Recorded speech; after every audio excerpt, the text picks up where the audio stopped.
Hi, everyone. Welcome back to another episode of the Moxxie podcast. This is Michelle. I am your host, and I am super excited this week because we're going to be talking about something positive. We're going to be talking about the concept of joy, the concept of happiness, and I'll be sharing with you an exercise that you can use to help you tap into more of your own joy, your own happiness, to help you recognize those things a little bit more. Before we get started, though, as always, thank you for being here. I greatly appreciate it, and I really love having the opportunity to teach people how to use the tarot in a way that really allows them to connect with themselves. Before we get started, though, I wanted to announce, I'm super excited about this. On September 10th, I am going to be a part of a women's summit called Bringing Spirituality Home. And the summit is designed for people who want to connect with their soul as well as other people who are on the same journey. Registration opens August 22nd and goes live on the 10th, as I said. This summit is going to have over 40 presentations by healers, spiritual guides, folks like me. There will be 7 days of connection, movement, meditation, and education. And there are going to be new topics every day. So things like listening to your spirit, nurturing your body, creating a daily practice, creating a sacred space in your home, connecting with your intuition, learning to use the tarot for personal growth and development. So all of those things are going to be included in this summit, and it's just going to be awesome. So mark your calendar. Registration on August 22nd, and we go live on September 10th. All right, so let's jump into the episode for this week. So, as I said, we're going to be a little more positive this week. With everything that has been going on, I just started to think about these concepts of happiness and the concepts of joy and what they are and how we can continue to integrate them into our lives in difficult times. I know that I am not the only one who felt like the month of July was an emotional gut punch. I'm feeling a little bit better. Lots of meditation, lots of yoga, lots of exercise, getting outside in nature, doing all of my nurturing things that have helped me shift my mindset a little bit. But I will say that I am really hoping for some positive vibes, energy, astrological transits, visits from outer space, whatever it is. I'm looking for some positivity in August. So let's hope that it's on its way. Like a lot of people, I have spent a lot of time over the last couple of years trying to figure out how to navigate this new normal that we're living in.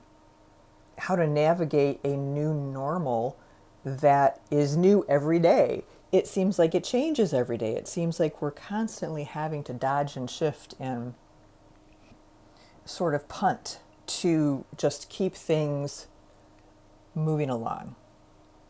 The negativity is really strong right now. There's no getting around that, right? The negativity is there. It's coming from everywhere. It's coming from the news cycle. It's coming from, I think even energetically, people at the grocery store who are frustrated with the prices, or people walking down the street who are angry or frustrated about this, that, or the other thing. And so the energetic vibe right now is just really heavy. And I was finding myself in a situation where I could feel the borderline kind of depressed, lots of anxiety, and I needed to do something about it. So I started to, as I said, analyze this happiness versus joy and how to bring more into my life, because I recognize that, this is the new normal. This is not a temporary hurdle for us. We have a lot of changes going on in our personal lives, in our global affairs, in our national affairs, just everywhere. So, what can we do to not let all of that smother us, not let all of that just become sort of the waters that we swim in? I would much rather, I look at it like, the energy right now would be like polluted water. And I want us to be swimming around and frolicking in the fresh, clean, cool water. So how are we going to do that, right? One of the things I think we need to do is to take a look at and acknowledge the difference between happiness and joy. And they are two different things. They're subtle differences, but they are two different things. I want more happiness and more joy in my life. And it's not that my life is horrible right now. In fact, over the last number of years, I have gotten much better at seeing the happiness and seeing the joy and finding those things. But there are times when I just need a reminder, like everybody else. I define joy as an internally generated feeling that comes about as a result of cultivating an appreciation for something. So the feeling I get when I do something kind for someone else, the feeling I get when I play with the new kittens in the neighborhood, the feeling I get when I watch my husband wear his ridiculous, quote, comfy clothes that make me want to laugh every time I see them. Those are little joyful moments. Happiness is more external. Happiness is more a resulting feeling that comes from things that happen to us. So, for example, I won the lottery. I am so happy I won the lottery. I got the job I wanted. Yes, I am so happy about that. I'm taking a trip. I'm so thrilled about that. My daughter invited me to, I don't know, do something that daughters never invite their moms to do. Those kinds of things that make us happy, that make us feel accepted, welcome, belong, like everything is good. But they're outside of us. They're things that we don't control. So if we're not able to control what makes us happy, but we are able to control our joy, because remember, joy is about cultivating appreciation, then it makes sense to me that we should put our attention, and apologies for the dog barking, we should put our attention and our energy more into cultivating joy than into being concerned about whether or not we are happy in our lives. Because there are going to be times in our lives when things suck and you won't be happy, but you can still experience joy in those moments. So, for example, let's say you just lost your mother. Let's say you and she were very close, had a wonderful relationship, and she passed. And that is making you clearly extremely unhappy. It is making you sad. It is, bringing up all of the feelings. And in general, there is a little bit of a cloud over you for a while. And let's say that as a result of your mom's passing, you're spending more time with your dad and you're getting to know your dad better and you're learning things about him that you didn't know, and your relationship is changing, and you are starting to experience the joy of a developing relationship with your dad. You feel joy when you watch him with whatever little quirks he has, or you feel joy when you're able to do something small that helps him and makes him feel really good. So those are the distinctions. From my perspective, I have had to, well, from my perspective, it's been an exercise over the last 6 months or so. And without getting into, too many crazy personal things, even though I do get into quite a few, there's been some stuff going on that has not been very happy stuff. However, I have been able to experience a lot of joy this summer. I have experienced joy in hanging out with my dopey dog, or taking a walk on the beautiful river walk that we have within walking distance of my home. Hugging my daughter, who I hadn't seen in a month. All of these things, joy can come from all sorts of different places. And so, yes, while the summer has been a little bit challenging in some ways, it has been, in many ways, joyful. So I wanted to just talk about this a little bit, to bring up the distinction, to bring up the fact that we all want, need, and deserve both more joy and more happiness in our lives. And the exercise that we're going to talk about is designed to help us see where joy is where joy is showing up for you, or where it's not showing up for you, where happiness is showing up and not showing up for you. And by doing this exercise one time for happiness and one time for joy, it should also help you solidify the difference in the two things in your mind. The first thing you're going to do, of course, is to sit for a few minutes, center yourself, gather your faculties, prepare yourself for some introspection. Grab your cards, give them a shuffle, but don't worry about shuffling them too much because you're going to be using them face up. Look through them in whatever way works for you. If you want to put them on the table and swish them around and look for one, if you want to flip through them one by one, whatever works for you, I want you to pull 6 cards that illustrate things, people, or events that make you feel happy. And then I want you to write them down and put them back in the deck. So you have a list of 6 things that you pulled from the deck that make you happy. Now I would like you to take the cards, same thing, smoosh them around, and pull 6 cards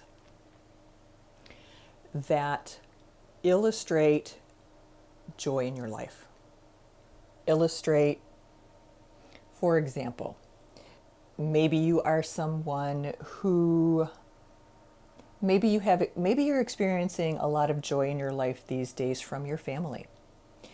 And you experience so much joy just by thinking about them and about,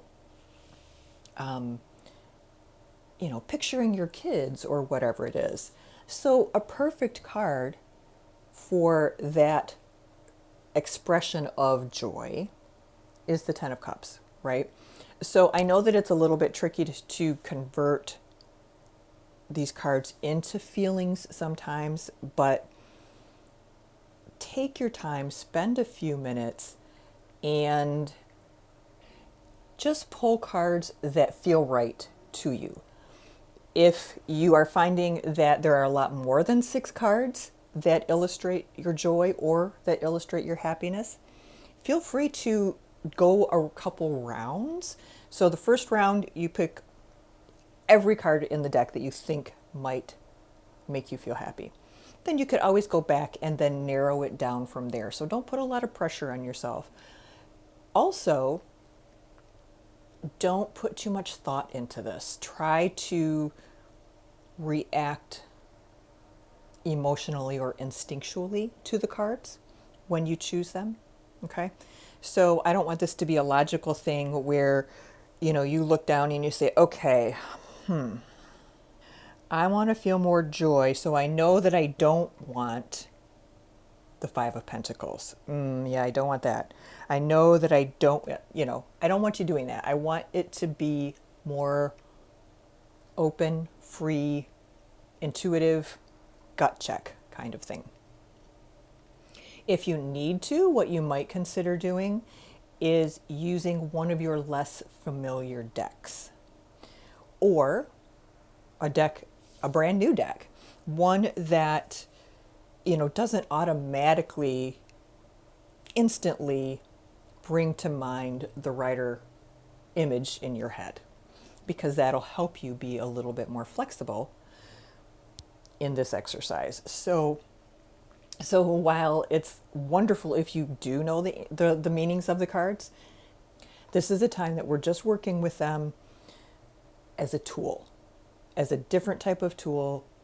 We do not need to know the meanings. In fact, could be a little detrimental if you know the meanings too well. So you have your 6 cards that illustrate happiness. You have your 6 cards that illustrate joy. Write down the cards that illustrate joy. Okay? Now what I would do, just because I'm a visual person, I would pull the cards back out. I would, if possible, make 2 separate sets of cards. And here is my happiness list. Here is my joy list. And if you have duplicates, that's something to think about, right? If you have duplicates, though, just jot one down on a sticky note and use that so you have all 12 cards in some form in front of you. And then I want you to look at your list of happy things. And number 1,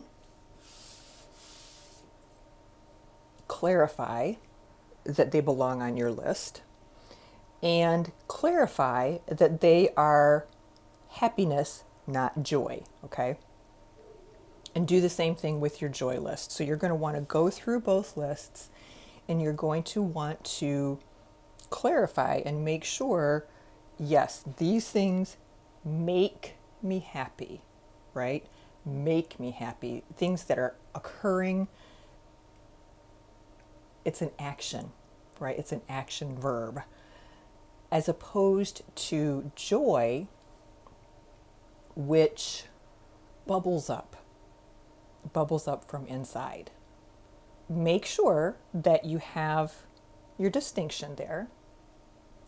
And then I want you to take a look at your lists and notice where in your life is your joy? Where in your life is your happiness? Are your lists the same? Boy, wouldn't you be lucky one if your happiness and your joy cross over in some ways. So how are they different? How are they the same? What might you do to bring these forces more into alignment? What can you do to blend your happiness with your joy? So this is essentially just an exercise in recognizing where in our lives we have happiness, recognizing where in our lives we have joy, recognizing that we maybe don't have as much as we should and we want and we deserve. Recognizing the difference in joy and happiness, and hopefully recognizing that when you are not happy necessarily, you can cultivate, generate joy, and you can experience joy. And that's an awesome place to be. If you find yourself smiling at random weird things, that's joy, right? And since I have been working on this over the summer, I have noticed where things could be, something could be just bonkers going on that's whatever. I'm a little anxious, I'm a little annoyed, whatever it is, and then I walk by one of my cats who is doing something stupid. And I immediately am able to cultivate that joy.